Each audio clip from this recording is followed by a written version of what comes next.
Hey guys, welcome back. I hope you are having an amazing day. Let's get right into the stories. The first one is an entitled People Story. Owning lakeside property had always been my dream. After years of hard work and saving, I was finally able to make that dream a reality 3 years ago when I purchased a gorgeous plot of land right on the shores of Lake Michigan. I had plans to build my forever home there one day. In the meantime, I was perfectly content spending weekends in my little trailer on the property. Sitting on the sandy shores with my dog and looking out at the crystal blue waters of the lake was my happy place. The trailer wasn't much, but it was all I needed. Last year, I got an incredible job offer to work overseas for 6 months. It was a once-in-a-lifetime opportunity I couldn't pass up. The timing wasn't ideal, as I had just gotten the permits to start building my home on the lakeside property, but I figured I could pick up where I left off when I got back. I did have some concerns about leaving my vacant property unattended for so long. My neighbor Sam lived in the house next door. He was a nice enough guy, if not a little nosy at times. Before leaving, I asked Sam to keep an eye on the place while I was gone. He assured me it was no problem and that he'd make sure no troubles arose. With that taken care of, I headed off on my adventure overseas. The 6 months passed by in a flash. I stayed busy with my work and tried not to think about missing summertime at the lake too much. A week before I was set to fly home, I gave Sam a call. "Hey there, neighbor. Just wanted to let you know I'll be back next week. How's everything looking at the property? No troubles, I hope?" I asked casually, not expecting anything out of the ordinary. "Oh, yeah. Everything is fine. Yeah, no problems at all," Sam replied, sounding caught off guard. I brushed it off, assuming he had just forgotten I was coming home already. We exchanged goodbyes and I went back to packing. The flight home was uneventful, but the anticipation of getting back to my lakeside property had me giddy. I hired an Uber to take me straight there from the airport. As the car pulled down the sleepy gravel road leading to the lake, I caught the first glimpse of it glimmering through the trees. Except something seemed off. Rather than one building on my property, I could make out two. Squinting, I could see the familiar shape of my small trailer near the shoreline. But closer to the road was a larger structure that definitely hadn't been there before. "Looks like someone's built themselves quite the cabin," the driver commented. My stomach dropped and I felt queasy. What was going on here? The car pulled up at the end of the drive and I got out, staring open-mouthed at the brand-new log cabin-style house sitting on my property. Flower boxes adorned the windows and a welcome mat lay at the front door. It even had a damn porch. Fury simmered inside me as I marched over to Sam's house. I pounded angrily on the door until a surprised-looking Sam answered. "Whoa, you're home early," he exclaimed. "Cut the act, Sam. What the hell is that cabin doing on my property?" I demanded. Sam gulped, his eyes shifting around nervously. "Now just relax, let me explain." He went on to tell me how a few months after I left, his daughter Hannah was visiting from out of state with her husband and two young kids. With his house only having 2 bedrooms, he didn't have enough space for all of them to stay comfortably. Supposedly, he remembered I had plans to build on my property eventually, so he thought it wouldn't hurt to build a small cabin for Hannah's family to stay in during their visit. Just a little holiday home, he called it. I was utterly flabbergasted. The audacity and entitlement of this man was astounding. "Are you out of your mind?" I shouted. "You can't just build whatever you want on someone else's property without permission." Sam held up his hands defensively. "I'm real sorry about this misunderstanding. Tell you what, why don't I take care of all the costs and labor to move the cabin off your land onto mine, free of charge?" I scoffed at his pathetic attempt to smooth things over. "Oh, you'll be paying all right, but not just to move it. I want you to pay for the lumber and materials, too. And then I'll be seeing your ass in court for illegally trespassing and building on my property." Sam stammered more apologies and excuses, but I'd heard enough. A quick call to the police had 2 officers dispatched to my property, where I showed them documentation proving my ownership. The cabin and its contents were photographed and inventoried as evidence. In the end, Sam got hit with a pile of charges: trespassing, illegally constructing a dwelling, and fraud for lying about having permission to build. I sued him for the full value of the cabin itself, plus the emotional damages from coming home to find my property violated. The whole debacle ended up costing Sam upwards of $80,000 in legal fees, fines, and payments to me. The judge ordered him to remove the cabin at his own expense, so I didn't have to deal with dismantling that eyesore. Sam's daughter Hannah was mortified when she learned her father swindled a neighbor to build her family a cabin. She personally called to apologize profusely to me. As for Sam, he could barely look me in the eye anymore, much to my satisfaction. Building that cabin was a sneaky attempt to take advantage of my property without permission. Maybe now Sam will think twice before trying to walk all over someone and take what doesn't belong to him. In the end, justice was served. Sam got his due punishment while I came out with some nice monetary compensation. The peace of mind I regained being able to protect my property rights made all the legal hassles worthwhile. After all was said and done, I finally resumed my plan to build my dream home on the lakeside land. Every time I look out my window at the shimmering blue water, I'm reminded just how precious this little slice of paradise is to me. No neighbor will ever again be allowed to encroach on what is rightfully mine. The next one is a pro-revenge story. Many years ago, I worked in the lovely career of retail. It's sadly normal for there to be a constant flow of shop scum that make you despise their existence, and there are those that are so horrific that what they do is burned into your mind forever. Fortunately, one of these unforgettable moments allowed me to extract my revenge. I had only worked in retail for 1 year in this newly built store and was starting to settle in. Getting to know the great customers and understanding that some people shouldn't be allowed outside, which being a shy person who hates conflict wasn't the best. But at least one of my customers was an absolutely adorable elderly lady who always made time to talk and was an absolute joy to be with. It had been some weeks since I had last seen her, but one morning, I see her car park into the disabled parking bay, as she already has a blue badge. Only this time she hobbled out of the car on crutches with a pot on her leg. I didn't have chance to talk to her yet when a works truck, which did not have a blue disabled badge, pulled into the disabled space next to her, and out jumped an early 40s builder with their teenage kid. Well, this little old lady was having none of this and must have absolutely massive balls of steel and stood up to this ignorant builder and politely informed them that they shouldn't be parking there as it's for the disabled, and he doesn't have a badge. What happened next I can't forget. This builder decided the best course of action was to humiliate and insult this poor elderly lady in crutches, accuse her of faking her disability and claim the cast on her leg was a fake, and that she probably milks the benefit system for as much money as possible, then walks off putting on an over-dramatic fake limp, laughing away with their teenage kid whilst the old lady stood there in shock. Sadly, being one who lacks courage, I did absolutely nothing about it, and that would stick with me forever. I tried feebly to ask a manager later to do something about it, but they didn't care or want to get involved. For years I worked in this store, always seeing this scum builder come in and out. Fortunately, I never interacted with this scum builder, but I saw them often, and every time I did, I would always remember what they had done vividly. I would still see them park in the disabled bays, and even got to the point where I would recognize them by the large blue Mercedes they drove. 7 years later, I was still working in the store, and this scum was still parking in disabled and looking like an absolute idiot. Yet this year I was blessed with good fortune, and our store was outfitted with some absolute joyful equipment. Due to the high number of complaints, our store had set up a company to deal with the parking violations, but instead of having external parties coming in and ticketing cars, the staff of the store were given the ticketing machine, and it was our duty to go to the car park and record any cars that violated the parking rules. This was all done digitally, and there would be no paper tickets upon the cars. This was brilliant. As soon as I found out, I knew what I was going to do. It didn't take long for me to learn how to use the machine, and it certainly didn't take long for the opportunity to get revenge, and so it began.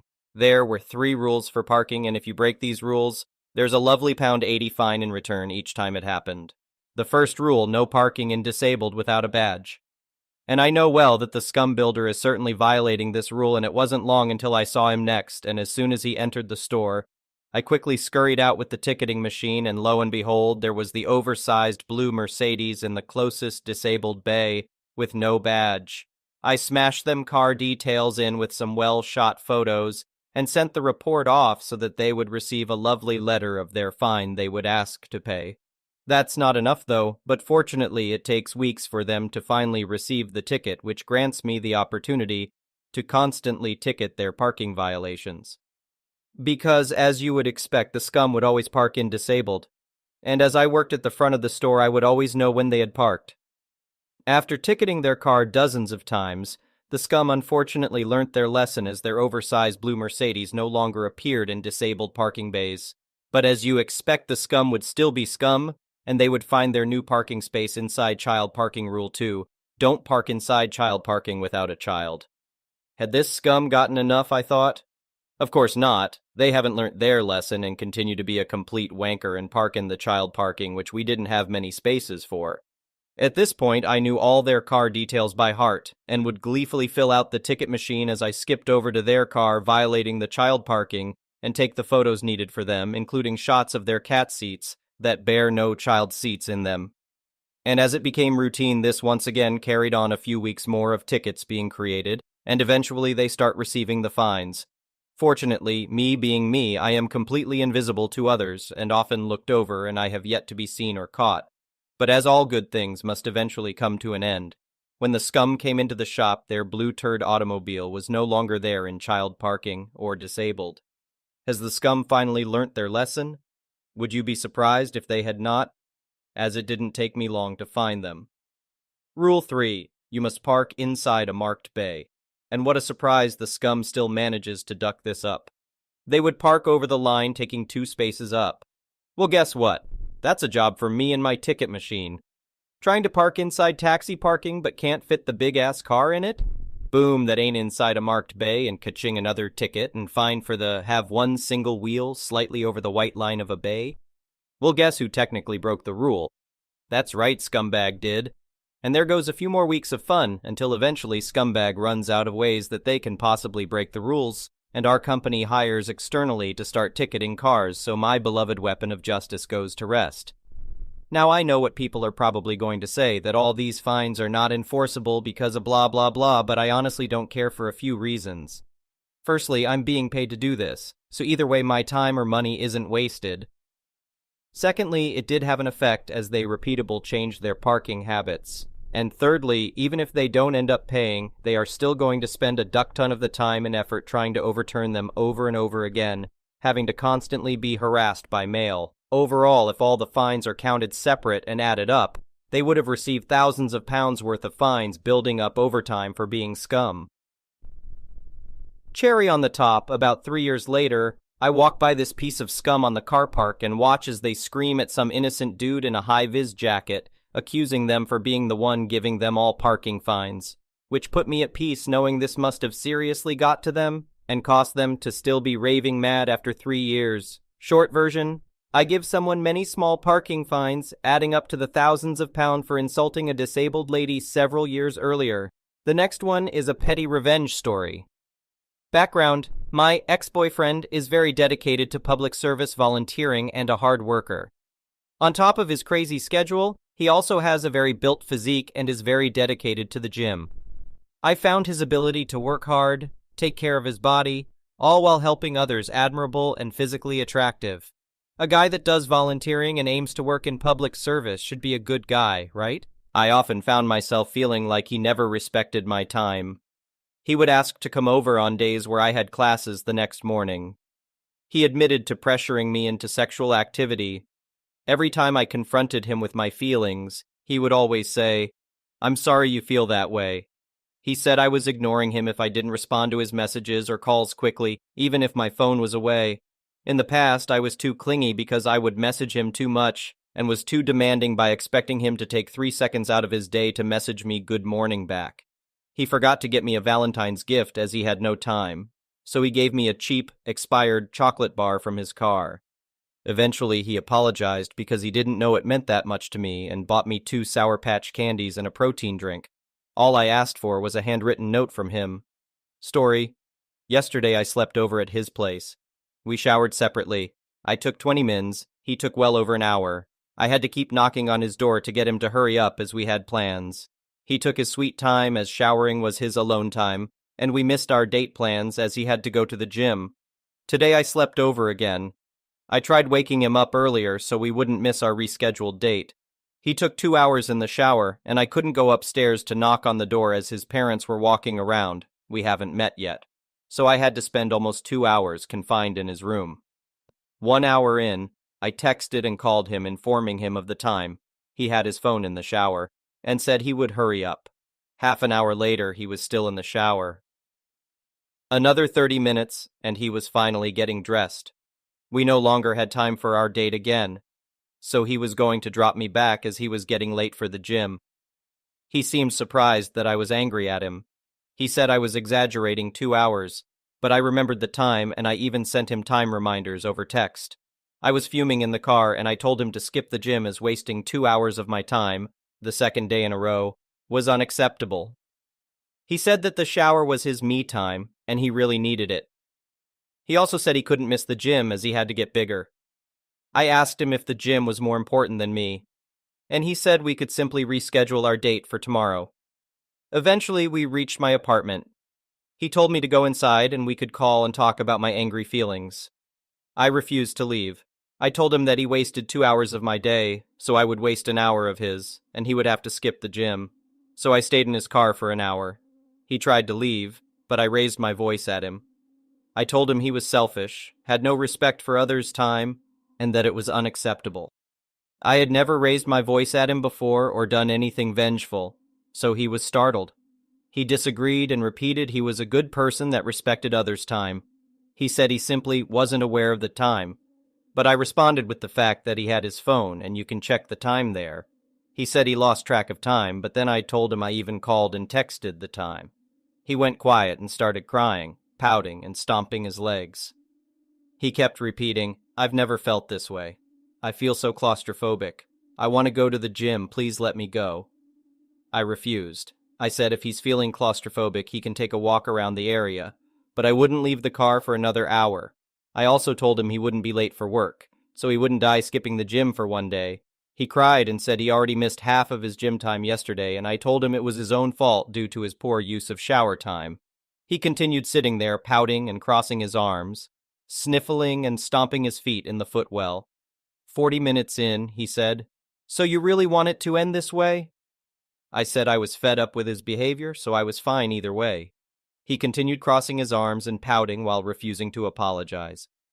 Eventually, I got out of the car and went upstairs while he drove off. I haven't messaged him all day, and he hasn't messaged me either. This guy was my first real boyfriend, my first kiss, my first everything. We've been dating for over 4 months. I don't know if it's right to throw everything away like this, but I also don't really care. I feel so happy with my small victory. Edit. FYI, he is not on steroids. Also, here the hot water doesn't run out. BTW, yes, I dumped him. Update. He saw the post. Spammed me with calls, excuses, apologies for hours. Eventually, I picked up. He said, well, a sub about petty revenge is bound to attract a certain audience. I also did another petty revenge against him. I downloaded a dating app a few hours after we broke up to shove it in his face. Swiped as much as I could and had 200 plus likes on my profile after 20 hours. Only matched with 2 guys, though, so I did the most bare bones icebreakers, nothing else. Obviously, I'm not going to hop into a new relationship anytime soon, DW. Don't even remember their names. But my ex is pissed and says I cheated on him, LOL. He said he felt sick and threw up. Now he's also trying to bribe me back into the relationship with a brand new Nintendo Switch OLED. Says he's a bad person, hurt me a lot, won't do it again, yada yada. Is also repeating the claim that I am a cheater even though we broke up yesterday. Also, he vehemently denies ever cheating on me. The next one is a malicious compliance story. Near my former place of work was an excellent seafood place named Shelley's. Far better than you would expect from the average strip mall outside. They made amazingly good food. The pasta jambalaya, shrimp louis, and lobster roll were particularly good, and lunch was reasonably cheap, usually $15 with tip if you stayed on the lunch menu. Unlimited bread rolls ensured you would not go hungry, and they were damn good too. One of the waitresses, though, well, she could be a little trying.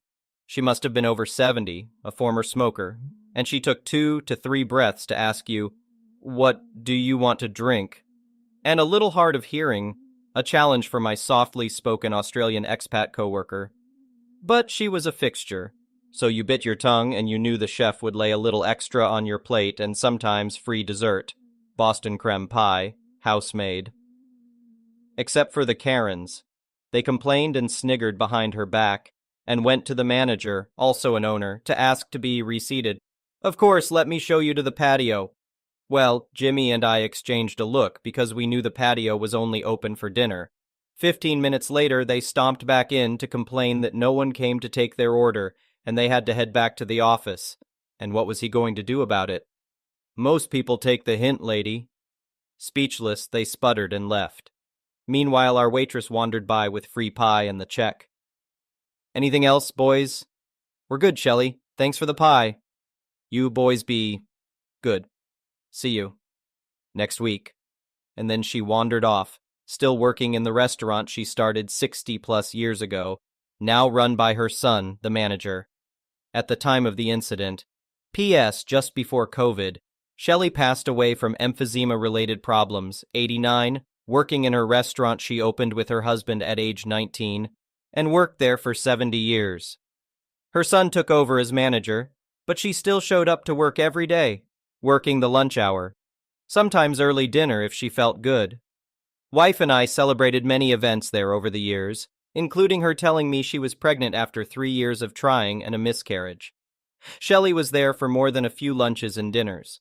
My mate from Australia chipped in to buy her flowers for the funeral when I told him.